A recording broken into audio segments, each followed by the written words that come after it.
Satuan Reserse Kriminal, Satreskrim, Polres 50 Kota bersama Polsek Guguak melakukan penyelidikan terkait penemuan mayat perempuan di Jorong Talago, Nagari 7 Koto Talago, Kecamatan Guguak, Kabupaten 50 Kota, Jumat, 19 Desember 2025.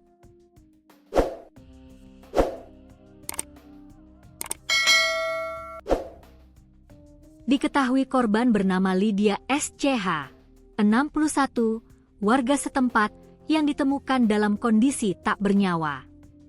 Korban ditemukan dengan sejumlah luka di tubuhnya dan diduga kuat menjadi korban penganiayaan. Kasat Reskrim Polres 50 Kota, Ibtu Repaldi mengatakan pihaknya menerima laporan dari masyarakat terkait penemuan mayat pada Jumat, 19 Desember 2025, sekira pukul 6.30 waktu Indonesia Barat. Lalu, Kapolsek Guguak AKP Doni Pramadona bersama Kanit Intel, Kanit Reskrim, personel Polsek Guguak, serta dibantu personel Sat Intelkam dan Satreskrim Polres 50 Kota langsung terjun ke lokasi. Tim gabungan mendatangi lokasi kejadian untuk melakukan pengamanan TKP, olah tempat kejadian perkara, serta mengumpulkan keterangan saksi-saksi, ujarnya. Ibtu Repaldi menjelaskan, melalui keterangan saksi bernama Risnal kejadian bermula saat ia bersama suami korban, Yafizon berangkat ke masjid untuk melaksanakan salat subuh. Sedangkan korban menyusul ke masjid setelah mengunci pintu rumahnya. Selepas salat subuh, suami korban pulang lebih dulu ke rumah dan mendapati kondisi rumah dalam keadaan gelap akibat listrik padam, sebutnya.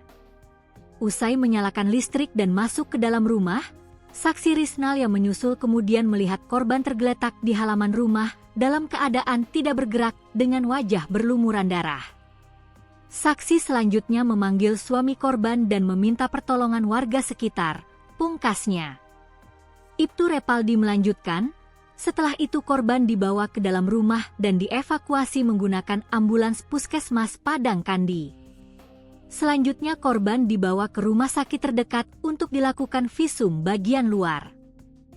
Dari hasil pemeriksaan awal ditemukan sejumlah luka terbuka yang diduga akibat benda tumpul pada bagian dahi, dagu, telinga, dan bibir, serta memar di dada sebelah kiri dan pada kedua tangan korban, bebernya.